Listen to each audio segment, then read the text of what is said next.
My deskmate Tiffany is basically a princess. On the last day of school, she asked me casually, Paris or Tokyo for 3 weeks. I countered, do I go to my grandma's in Idaho to dig potatoes or detassel corn? 8 hours a day, $200 cash. Tiffany blinked with pity and offered me a different path. Her cousin, she said, was a rising senior who was hopelessly addicted to gaming, and he wanted someone tough enough to break him out of it by force if necessary. The pay sounded ridiculous. $2,000 a day, room and board included. She even packed me a ridiculous starter kit, a ruler, a riding crop, and a heavy leather belt. The address led me to a mansion perched in the hills. I rang the bell until my knuckles ached. When the door finally opened, a striking guy with bleach blonde hair sneered. "You're a girl." I slapped him across the face hard enough to flip his carefully styled bangs to the other side. "Don't be sexist," I said, voice raspy. "Show some respect." He stood frozen, dumbfounded. "Did you just hit me?" I bowed with exaggerated formality. "My apologies." Tiffany said, "You liked being handled this way." He stared at me for a long moment, eyes darting away, a flesh creeping up his neck. How did she know? Why? He cleared his throat and, flustered, admitted defeat. "Fine, come in." He led me to the 3rd floor into a gaming lair, 3 enormous monitors, RGB lights, and a transparent tower that looked like it belonged in a tech showroom. I had never seen gear like that in my life. "So," I asked, "where do we start?" He collapsed into a high-end chair. "You can use the setup next to mine," he said, pointing at an identical station. He slid on his headset, eyes already on the screen. "Tiffany said you're a top-tier player that you could carry me. Wait, why is my screen black?" I crawled out from under the desk. "Because I unplugged the power." His face turned red with outrage. "What is wrong with you?" I pulled a ruler from my back pocket and gave him a sharp smack on the backside. "If you cuss again," I warned, smiling. "I'll put this in your mouth," he yelped, clutching himself, then covered his mouth with both hands. "Who are you? Why did Tiffany send you?" "Chloe," I said. "I'm your tutor." He scoffed. "I told her to find a gaming partner, not some tutor." When he tried to bolt, I slammed him into the door and locked it. He fought, but I held him against the frame, pressing my weight into his back until his struggles slowed and his breathing hitched. "What are you doing?" he panted. "Studying." I whispered into his ear. The fight drained out of him, oddly quick. Maybe I have a knack for handling people, or maybe growing up on a farm and wrestling animals teaches you a thing or two. In a dim glow, I asked, "What's your name?" He wavered, bravado leaking. "Liam?" He fished for his phone and tried his cousin. No answer. "Fine, you can go," he said, shrugging. "I don't need a tutor." "I can't," I told him. "I'm already paid." His eyebrows shot up. "How much did she give you?" $30,000 up front, I said. He immediately opened his payment app, offering to throw $100,000 at me to leave. I refused, took his phone, and stripped the leather belt from my waist. I tied his hands behind him and eased him into the chair, then opened a textbook and began the lesson. He tried to refuse, stood up to flee, and I slapped him back into his seat. My voice flat when I said, "Sit down." Still defiant, he refused to settle. I snapped the riding crop against his legs. One sting, then another. He tried to taunt me, throwing out a half-hearted meow-meow combo punch like some parody boxer. He wanted escalation, so I obliged. The crop sliced the air. "Crack!" and he yelled, clutching his head. Eventually his eyes reddened and he collapsed into his chair, embarrassed and submissive. 3 hours later, I opened the door to find a middle-aged woman waiting, her expression a mix of relief and confusion. Liam, still bound, looked mortified. "Mom." She glanced between us. "Are you two playing?" she asked. "No," I said. "I'm the tutor Tiffany sent." She seemed genuinely surprised. "He's actually studying?" "For 3 straight hours," I confirmed. She handed me a set of keys. "Then you're in charge, Miss Chloe." Liam sputtered indignantly. "Who said I wanted to study?" His mother pulled up his April Fool's post on her phone, a ridiculous entry about hiring a hitman to hold a knife to his throat so he'd study and beat him up if he didn't. "Look, don't be difficult, Liam. Tiffany would never do this unless you asked her to." To my surprise, Liam and I attended the same school, which made it easier to monitor him after classes. We usually studied in his private study until dusk. One evening, after hours of practice tests, he threw his pen down dramatically. I'm drained. There's nothing left in me. I let him go take a break, untying him for once. When he came back, he was blushing and mumbled, "Maybe don't stand guard next time. It's a little intimidating." After dinner, we hit his home gym. He tried to burn off his frustration by lifting weights. When he dropped a barbell on a towel, I walked over, lifted one end with one hand, and pulled the towel out with ease. Years of hauling grain sacks and hay bales on my grandma's farm had their benefits. When I turned around, Liam was staring at me like I just performed a magic trick. His face went red. "Let's, go study again," he said quickly. Liam was actually sharp once he focused, so I didn't push him too hard. I let him go to bed around midnight. At 2 a.m, the house alarm shrieked. His mom bolted up, grabbing her car keys, but I stopped her and checked the cameras. Liam was creeping around with a hoodie pulled over his head, hiding in a storage closet.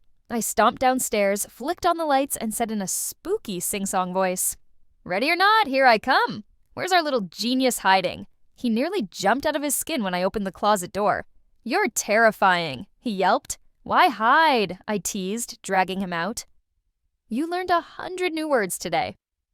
"You're force-feeding me vocabulary," he groaned. I tapped my finger on his forehead. "But your brain's hungry for more."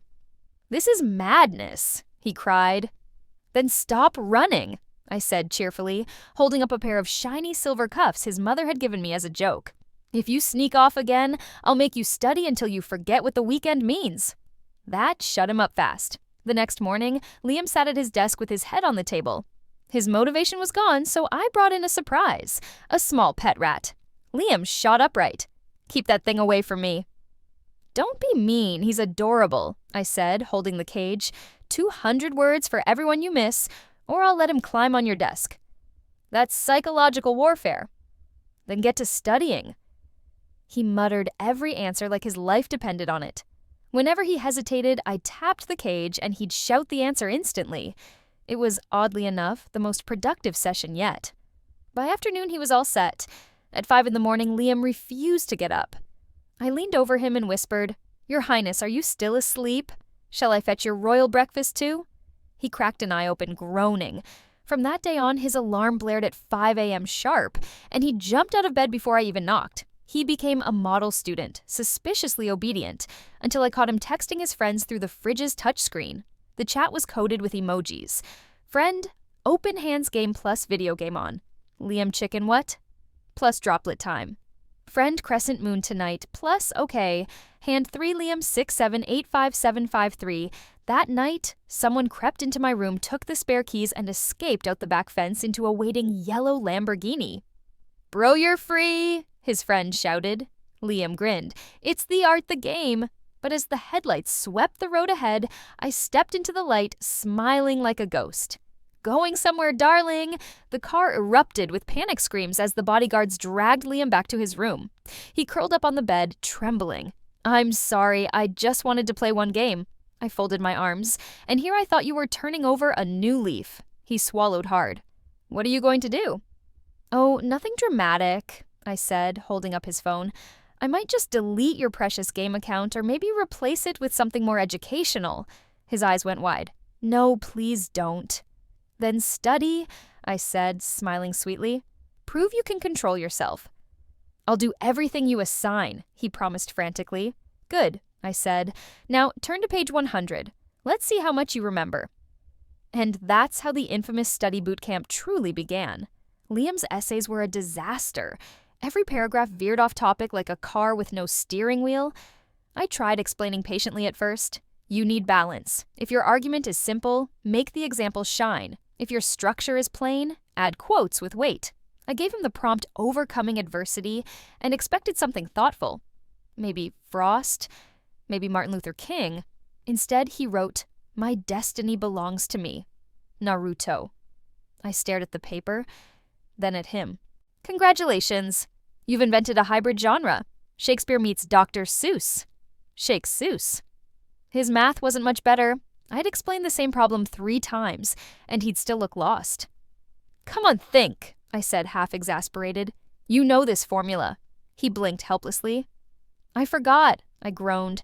"You're really testing the limits of the rich kid stereotype. You know that the pressure must have lit a spark because a second later he scribbled out the perfect solution. "Whoa," he said, breathless. That rush actually helped. Apparently, the more I scolded him, the smarter he got. Unfortunately, it was exhausting therapy for me. Within weeks, his practice test scores shot up more than 100 points. His mom was so thrilled she rewarded herself with a spontaneous trip to Lake Como. Just when I was mapping out his next study regimen, I got a call from home. Grandma had hurt herself badly, a deep cut that might need surgery. I wired her some money, contacted a neighbor, and started a video call. Liam overheard, startled. "Your grandma cut her finger and you're this calm." "This happens a lot on the farm," I said, trying to sound steady. On screen, Grandma looked pale, her hand heavily bandaged. "It's just a nick. I can still feed the pigs," she insisted. "You are not feeding pigs," I shouted, turning away before Liam could see the tears in my eyes. He didn't say anything, just made a quick phone call. Within hours, Grandma had been transferred to the best hospital in the state. Surgery fully covered. The doctor said she'd make a full recovery. For the first time, the guilt I'd carried since childhood, the helplessness of not being able to help her finally eased. I wanted to thank him, but that would ruin my toughest nails image, so instead I said, "Don't think this means I'm going soft. Flashcard time, I'll say the ending.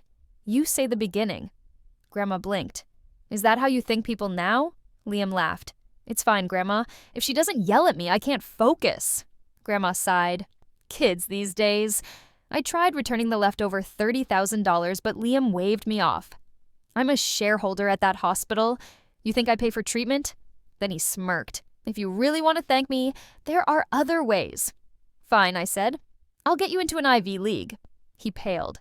"That's not exactly what I had in mind." While Grandma recovered, I continued tutoring him from the hospital lounge. When she was finally discharged, Liam insisted on sending an armored transport to take us home. He was terrified the country roads would be too rough. Once there, Grandma needed the new indoor bathroom. Liam said he had to go too, so I pointed him toward the old outhouse outside. He came back gagging. "That was horrifying. It's just a hole in the ground with things moving in it." That inspired a brilliant idea. From then on, missing deadlines came with one punishment: a 5-minute outhouse meditation. Miraculously, he never missed a deadline again. By the start of senior year, the unthinkable happened. Liam, once the lowest-ranked student in our grade, earned a spot in the honors program. His old friends were stunned. "Bro, you actually studied? We thought that quote on your wall was just decoration." He shrugged, trying to look humble. "My parents made me." "Yeah, right. Who could make you do anything?" Across the room, our eyes met. Tiffany turned toward me, realization dawning. "Wait, which cousin did you say you were tutoring?" "How many blonde, game-addicted cousins do you have?" I asked, her face drained of color. "You mean him? But how? He's huge. Weren't you terrified?" "He's basically a golden retriever," I said. Loud, dramatic, but harmless. Tiffany blinked. "I told you he was a masochist." "I just adjusted the learning plan to fit his personality," I said smoothly. "Made studying engaging." Tiffany started sweating. "You're a quick learner." I frowned. "Why are you sweating?" Just humidity," she said weakly. During study hall, Tiffany caught me scrolling through my phone. "What's that?" "Research," I said, looking up motivation techniques. She peeked over my shoulder, went pale, and immediately grabbed my phone. After deleting my current app, she installed another. "This one's better for balance," she muttered. The titles were things like, "My ruthless tutor made me a star student." Later that week, our class picked new seats. I walked straight to the front and announced, "I'm sitting next to Liam." The room gasped. Liam looked like he'd just been declared valedictorian. He practically sprinted to the seat beside mine. "Any objections?" I asked, crossing my arms. He grinned. "None." This is the best day of my life. Senior year nearly drained the life out of me. Liam could barely stay awake in class no matter what I tried. Sour candies, ice water down his neck, even peppermint oil on his temples. He rubbed it in his eyes once by accident, which worked way too well. When nothing else worked, I started pinching his arm whenever his head dropped. Before long, that arm was covered in little bruises. "I think this one's out of order," he groaned. "Great," I said, switching seats. "We'll work on the other one tomorrow. "You're pure evil," he hissed. When that stopped working, I grabbed his short blonde hair and yanked his head up whenever he started dozing. It startled the entire class awake. Once in calculus, he passed out cold. I slapped him. The sound echoed through the room. The teacher froze mid-equation, chalk breaking in his hand. I quickly covered. "Have some respect for the class," I snapped. Everyone instantly sat up straight. The teacher's eyes glistened with gratitude. "Thank you, Chloe," he whispered. When the weather turned cold, Tiffany invited us out for hot pot. "Liam," I called. He jogged over, grinning like an excited puppy. "Yeah, we're going for hot pot after school. You're paying." He blinked. "I'm invited." "Don't make me repeat myself." He dashed off happily. Tiffany stared.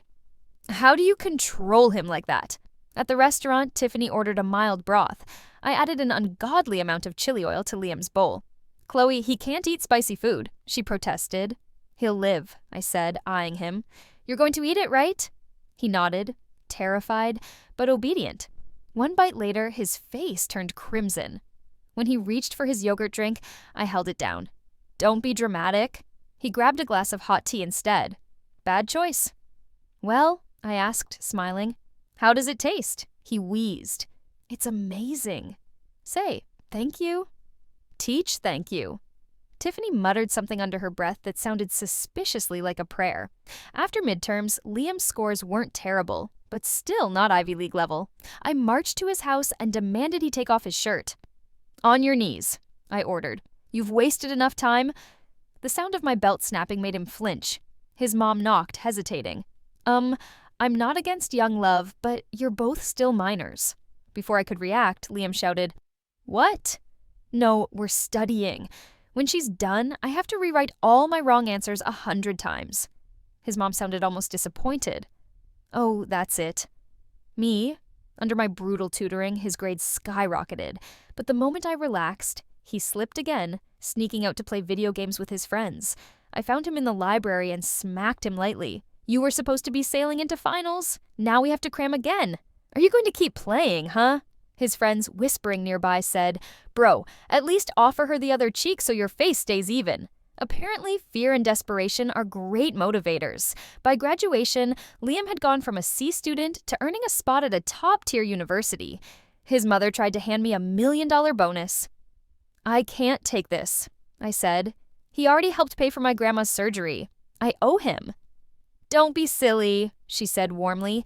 "He's just looking out for his future family." I blinked. "What? You two aren't dating?" Later, I cornered Liam. "What are we exactly?" His entire face lit up. "You're finally going to make it official?" I did like him. He was kind, funny, and maybe a little too easy to boss around and, well, incredibly hot, but what we had, it wasn't exactly normal.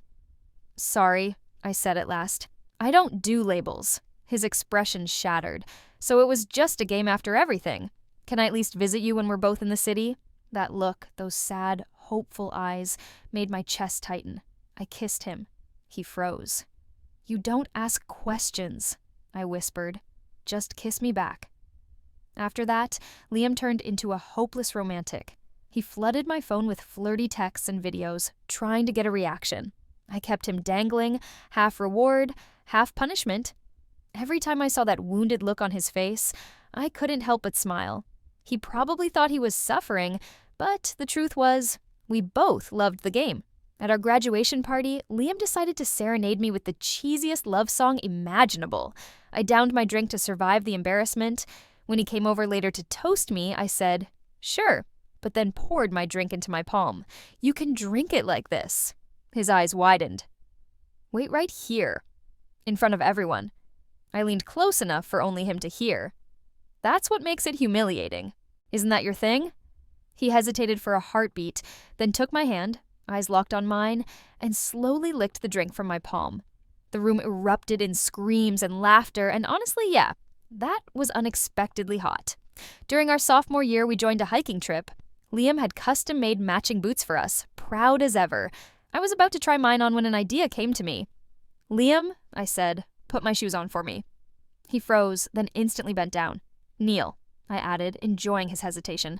He obeyed, lowering himself until he was eye level with my legs. I rested my foot on his thigh as he untied the laces. My toes brushed against his leg on purpose. His breath caught. "Please don't tease me. Who said you could stop?" I murmured, offering the other foot. When he finished, he looked up, face flushed. "Next time," he said hoarsely, "don't wear those glasses. The silver frames, they're too much." I smiled. Those glasses weren't prescription. I'd bought them just for him. Once upon a time, I'd been a quiet, straight-A student who followed every rule. Then I met a guy who loved being pushed around, and suddenly I had to learn how to play the opposite role. The strangest part, the more I faked it, the more natural it felt. Tiffany's epilogue. When I got home from my summer trip, my cousin called, sounding like a changed man. "Thanks for finding me that tutor. She completely cured my gaming addiction." I laughed, proud, glad she helped. Then the semester started, and I found out that Liam, the worst lacker in our entire family, was suddenly in my honors program. And Chloe claimed it was because of her tutoring. I checked my old messages. My stomach dropped. I'd sent her the wrong cousin's contact. Panicking, I called the coach I'd actually hired for my other cousin, the one training to go pro. "How'd it go?" I asked. The coach laughed. At first, he said he wanted to study instead of train. So we played nonstop for 2 days to motivate him. He was awful, kept dying, begging to quit. Finally, he said he never wanted to touch a controller again. Worked like a charm. I hung up, speechless. Now Liam thinks I'm some mastermind manipulating everyone's fates for their own good. He practically worships me. I'm never telling him the truth. Liam's epilogue. Tiffany told me she'd hired a gaming coach. I specifically asked for a guy. Then, this girl showed up, beautiful, sharp-tongued, and immediately started hitting me. And somehow she knew about my preferences. Tiffany must have told her. I was mortified. Then I found out she wasn't a coach at all. She was a tutor. But by that point, I was too far gone. The way she ordered me around, the way she'd lean in close, I couldn't resist. She was all composure and intelligent, glasses gleaming, voice calm, but commanding. I was obsessed. My mom used to bribe me to finish my vegetables. Now Chloe just has to glare at me and I'll study for 8 hours straight. She's strong, independent, and terrifying in all the right ways. Watching her balance, caring for her grandma, and chasing her dreams made me want to be better too. Years later, she became a high-powered lawyer. The first time she came home in her tailored suit, she looked at me, said one thing in that low voice, and my brain just shut off. Now I run a company during the day and get disciplined at night. Honestly, life turned out perfect.